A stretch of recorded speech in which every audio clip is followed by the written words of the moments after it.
Everybody close your Chromebooks. Close your Chromebooks.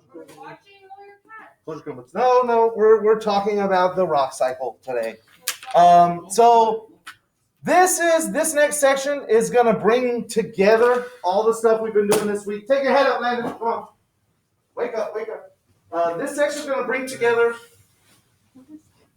all the stuff we've been leading up to in this section, and we're going to talk about all the different types of rocks in the rock cycle and how they're related and how they change from one type of rock to the other, and the general rock ecosystem in a way. So this is just the first page where they introduce you to the rock cycle a little bit. They've got a nice image of a sedimentary rock, which is like a sandstone. This is probably like Monument National Park or like Grand Canyon National Park or somewhere around there, like Arizona, New Mexico, kind of sandstone. Here's some cooled lava. I'm guessing it's probably in Hawaii. And so you had an eruption recently and your lava's kind of cooled down. This is going to be an igneous rock. So they start to talk about the rock cycle process, how pretty much any rock can be melted down into lava. Once it becomes lava or magma, it's going to become an igneous rock. That's the only way they can go from there. Once they get melted down, they can cool down and solidify, but they're going to be an igneous rock from that point. Your igneous rocks can be weathered and eroded and turn into sediments. The sediments can be moved somewhere else where they can all pile up and start to get compacted together, become a sedimentary rock.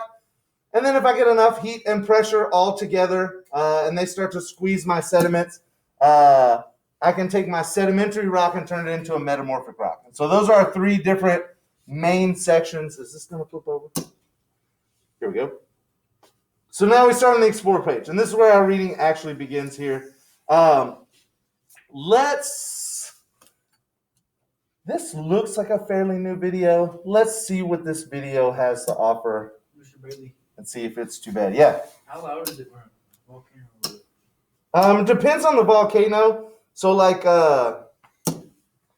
if you're talking like a nice easy volcano like Hawaii, you can stand right next to it when it erupts and there's no explosion, so there's not any real loud sounds. Now like you go back to like Mount St. Helens, extremely loud eruption.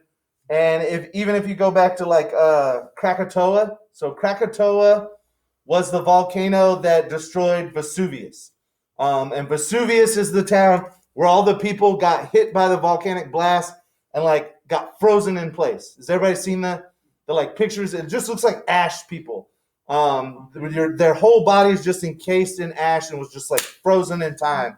I've heard that volcano, when it erupted, it was so loud that the shock wave went around the entire planet more than once.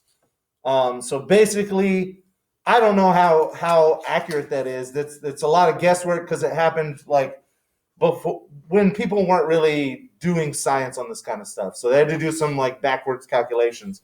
But if you trust their calculations, an explosion that loud, literally every person on the earth would have heard it. They wouldn't have known what was going on. Like people on the other side of the planet would have just heard like a loud kind of rumble, maybe even just something like thunder. But there have been no clouds and no storms going on. And so they can be extremely loud, or it can just be lava kind of bubbling out of the surface and not really make a sound at all. So what about the sun? Like, how loud is it? Well, you look up there's a Family Guy clip of what it would sound like if you could hear the sun. Don't know. You don't have to look it up. That's extra credit research that you do on your own time. Yeah. Points for it? On your own time. No, the points go in your own brain, and you just hold them there for later. And so someday later, you need to know how loud the sun is. You know. All right. Earth is covered with many types of rocks. It looked a lot newer, and then I started to play it, and I'm like, this is like 90s. So we'll see. We'll watch it, but it won't be that bad. Massive blocks of material can be found in mountains. Sand is rock ground into fine particles. Limestone is formed from the remains of marine animals. Some rocks are very hard, while others are so soft that they can be carved easily. As you watch this video, consider the question, what are the 3 main types of rocks? Consider that. Rocks are classified by how they are formed. They fall into one of 3 categories. Igneous rocks are formed from the solidification of magma rising out of the mantle of the earth. And so like this kind of thing, this is the soft one like you'd see in Hawaii. And the sound wouldn't be more than just like probably around the same amount of sound that water would make bubbling up like that. So like it'd be almost like if you ever gone to a dam, when they open up the dam, it'd probably sound something like that. Not super duper loud, but you'd be able to hear it. When magma flows onto Earth's surface, becoming lava, it cools very rapidly. This allows little time for crystal growth, and the rock is fine-grained. This type of igneous rock is called volcanic or extrusive. Basalt is the most common extrusive rock. The lava flowing from Hawaiian volcanoes is basalt, and basalt covers much of the ocean floor. When semi-molten material becomes trapped in pockets before it reaches the surface, it cools very slowly. As it cools, the atoms that make up the magma bond in a regular pattern, creating crystals. The slowness of the process allows the crystals to grow quite large. These are called intrusive or plutonic igneous rocks. Granite is created in this way. Sedimentary rocks are formed by the weathering and erosion of pre-existing rocks on the Earth's surface, the remains of once living organisms, or a combination of both.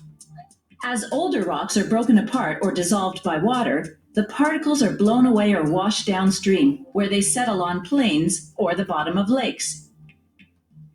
With the passage of time, more and more particles accumulate until the sediment becomes deep and thick. Pressure at the bottom becomes so great, the sediment fuses together and becomes rock. So notice real quick before they move on, all your sediments are building up here.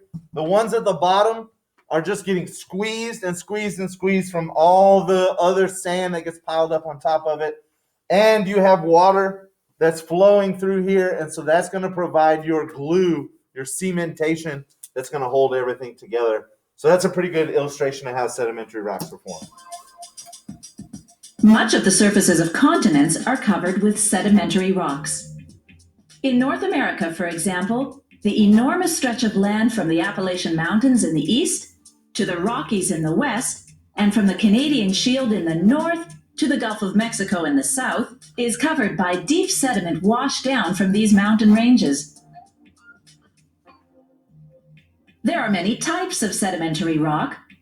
2 of the most common are shale, made from what was once mud, and sandstone, made from sand. The Grand Canyon dramatically shows the layers of sedimentary rock laid down over millions of years. Metamorphic rocks are formed when existing rocks are altered by heat and pressure. Recrystallization and chemical changes in the rocks occur, so they are transformed into rocks with a different structure. The parent rock, from which the metamorphic rock is formed, can be either igneous, sedimentary, or another metamorphic rock.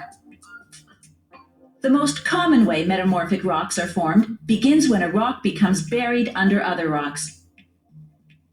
This can happen when rocks are pulled back into Earth's interior through the movement of tectonic plates, or as rocks and other materials cover the parent rocks, gradually increasing the heat and pressure.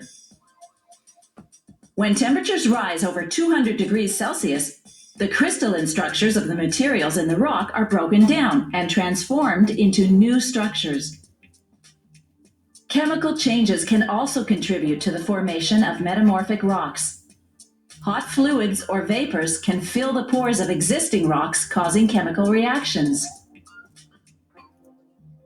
Metamorphism can be instantaneous, such as when rocks are sheared at plate boundaries, or it can take millions of years. There are many different types of metamorphic rock, but some of the most common are slate and marble. Marble was used as a building material in ancient times and is still used for many purposes today. It may seem that rocks are eternal, but they are constantly subjected to the changing conditions around them.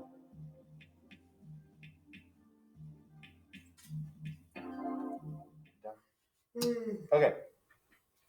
Nice. Not too bad of a video. Not too bad. So remember your 3 types of rocks. Heads up. Heads up. 3 types of rocks. Igneous, sedimentary, metamorphic. With igneous rocks, they got to cool from magma and lava. And we have 2 different types of igneous rocks that we talk about. Intrusive, which form inside the earth, and extrusive, which form on the surface of the earth. Yeah. Didn't we already learn? Yeah, we're just going back over how they all kind of fit together. But nice. I appreciate you acknowledging that we have gone over this. See how Instead of being like, what is all this? I don't know anything. So your sedimentary rocks formed from sediments. You got to have your pressure and your cementation to bring your sediments together to form a new rock. And then your metamorphic rocks have to be changed or metamorphosed. You add a little bit of heat, add a little bit of pressure, and change them into a different type of rock. And then you've got your metamorphic rock. Here's a nice little characteristic chart. So it shows you the 3 different types of rocks: igneous, sedimentary, metamorphic, what kind of composition they have for each of them, what kind of texture they have, and then how the rock forms or what kind of changes have to be made to it to make it into that type of rock. So that's a good little summary there. Let's see. They talk about the rock cycle itself. How can an igneous rock become a metamorphic rock? You add heat and pressure. How does a metamorphic rock become an igneous or sedimentary rock? You either melt it down or you weather it away and reassemble those sediments somewhere else. And so all of that is part of the rock cycle. They have a nice picture of the rock cycle here. This one, let's see. This one's all right. So note that you can take any of the rocks, sedimentary, metamorphic, igneous. You can melt anything. So anything can be melted back down into magma or lava and then turned back into an igneous rock. Igneous rocks and metamorphic rocks and sedimentary rocks can all be uplifted, exposed at the surface where they're eroded into sediments and buried, and they go back to sedimentary rock. Or all 3 of them can undergo heat and pressure and become a metamorphic rock, including metamorphic rocks, which can kind of go back and become like re-metamorphose or rechange. So the rock cycle, instead of like a cycle, think of it more as like a wheel. So the outside's kind of going around and around, but from any point on the wheel, I can go back into the center and go to any other point. So it's not just like a circle. It's more like a whole mix-up where you can go any direction at any time. That's what the rock cycle's about.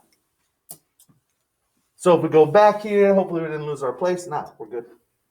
Process that forms sedimentary rocks. Again, you're right. We have already gone over this. So just quickly, you got to have weathering and erosion. It's going to weather your rock down. It's going to break it down into smaller pieces that we call sediments. Ultimately, you take those sediments somewhere else, drop them off either at the bottom of the lake or in a field or in an ocean somewhere, and they start to pile up. I get pressure and I get cementation, and they kind of get glued together where they become a rock, like a sandstone or a shale. That's going to be like your mudstone or your sandstone kind of rocks. Let's see, sedimentary rocks, processes that form igneous and metamorphic rocks. The only difference here is with igneous, they get enough heat to fully melt. If they fully melt, they turn into magma or lava and become igneous rocks.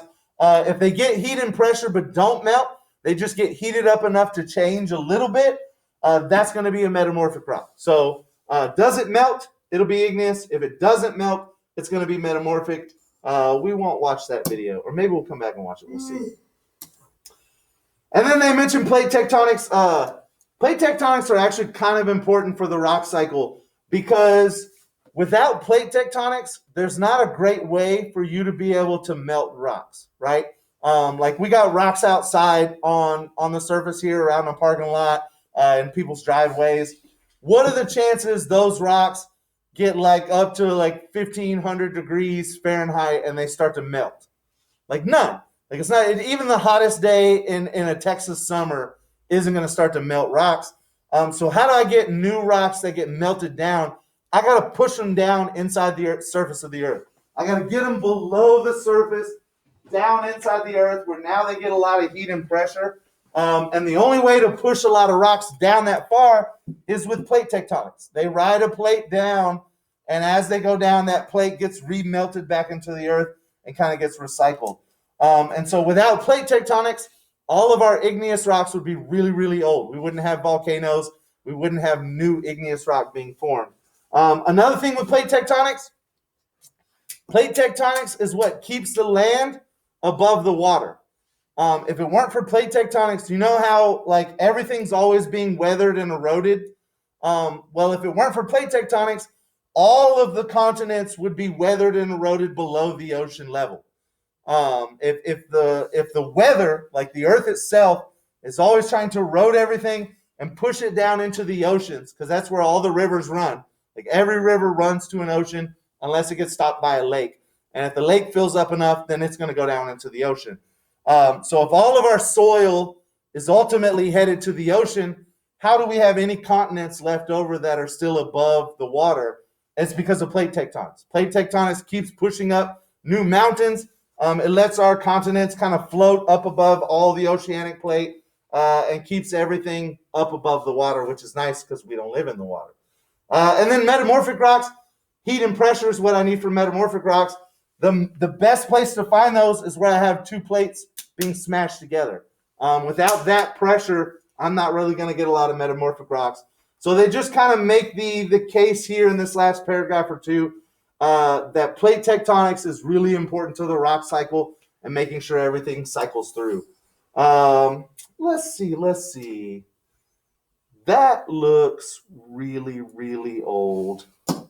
Let's check this other video out real quick. That one looks old too. I know, but what are you going to do? We're all I mean, we could just stop, but I told y'all we teach bell to bell here. Bell to bell every day. Yes, we do. Yes, we do. Y'all, we know. Bell to bell. familiar with Hawaii's volcanoes. So let's see. More Hawaii volcanoes. Rock called lava erupts from them. Have you ever wondered where the lava comes from? You ever wondered where the lava comes from? Lava is known as magma. Well, watch. You're about to find out. And it originates from deep within the earth, near the mantle. Well, but it's about to In become some lava. places, Now it's lava. magma will rise, finding its way through the crust into a large reservoir in the volcano, referred to as a magma chamber. The magma chamber. The chamber swells. And the The volcano ground gets all may swole. bulge, causing small, localized earthquakes.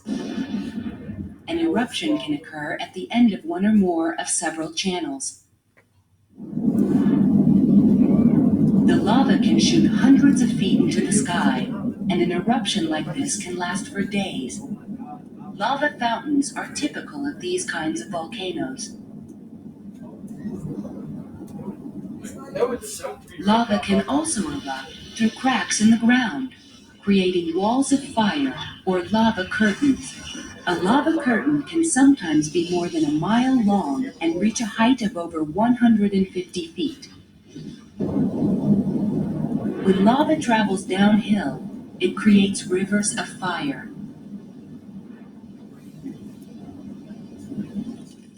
In some places, the lava slows to a stop, hardening into black rock as it cools.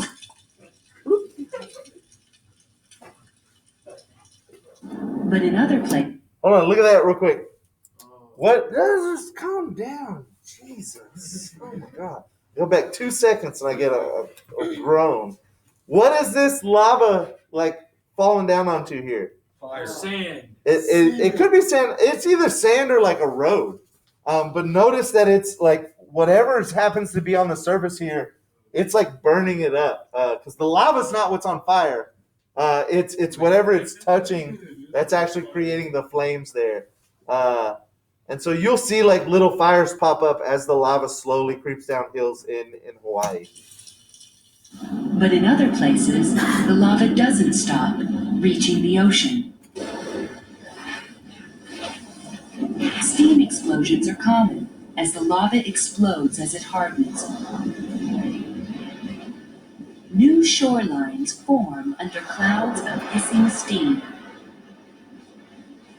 The Hawaiian Islands were formed entirely in this way, from lava that has hardened into rock. Sometimes, when magma rises from the mantle, it never reaches the Earth's surface. Instead, it can collect in large reservoirs in the crust. These reservoirs are also called magma chambers, and they can reach for miles in all directions. The chambers may exist for thousands of years before they finally cool and harden into rock. The rock will remain underground until it is uplifted by other forces, and water and wind wear away the softer rock above it, and the chamber becomes exposed at the surface.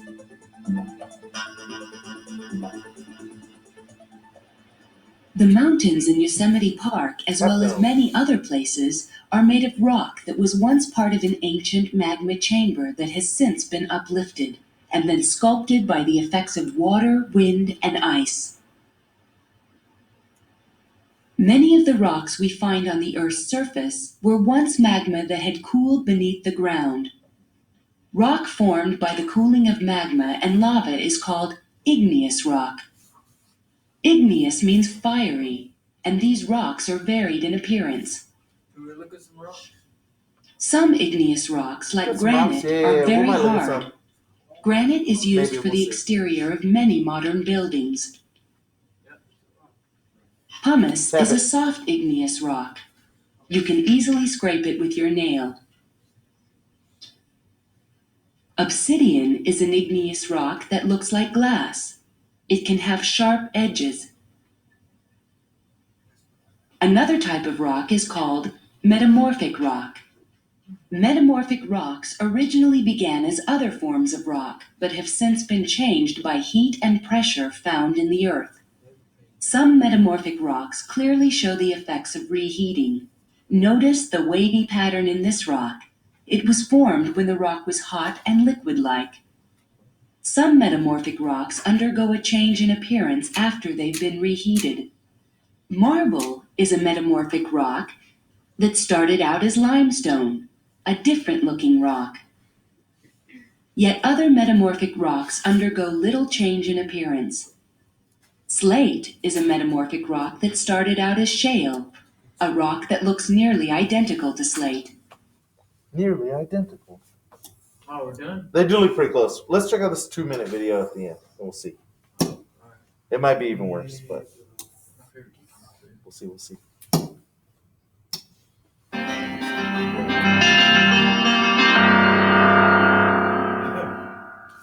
Dramatic music.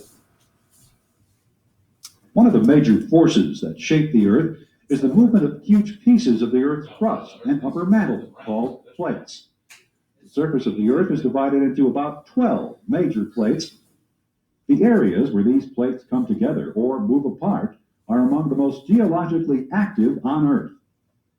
The Himalayan mountains, where Mount Everest is located, were created by the colliding of plates, as were the Andes Mountains of the South American coast. The majority of the world's earthquake and volcanic activity also occurs along plate boundaries.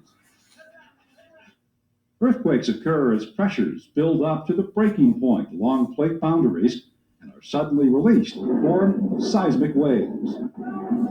Volcanic activity occurs along plate boundaries because fractures in the lithosphere associated with boundary areas provide pathways for molten rock to reach the surface and form volcanoes. The plates of the lithosphere move because of very large and slow-moving convection currents in molten rock of the lower mantle or asthenosphere. These currents of molten rock are expanding and moving toward the surface. The magma wedges in the cracks between plates and pushes them apart, creating spreading ridges. Nearly all ridge areas are found underneath the Earth's oceans.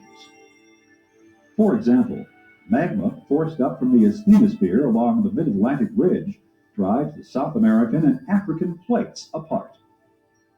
Half Dome in Yosemite National Park was created by forces both above and below the surface of the Earth. Half Dome was originally a huge slab of granite created by the slow cooling of magma deep below the Earth's surface. As rocks and soil above the massive slab of granite were carried away by the forces of erosion, the weight on it was reduced and it was thrust above the surface by upward pressures. When Half Dome first broke the surface, it was much more jagged and angular than it is today. Years of mechanical and chemical weathering have given Half Dome its smooth, domed appearance. Yep. Okay. That's it for today. I hope everybody learned a bunch. Tuesday, when we get back, if y'all are back Tuesday, we will have the constructor response for this. If I'm not here and y'all have a sub and you have any questions, obviously email me. But I don't know. Right now, it looks like the weather report says no. But we also don't get snow in Texas a lot, so I'm not gonna believe it till it actually starts snowing. So.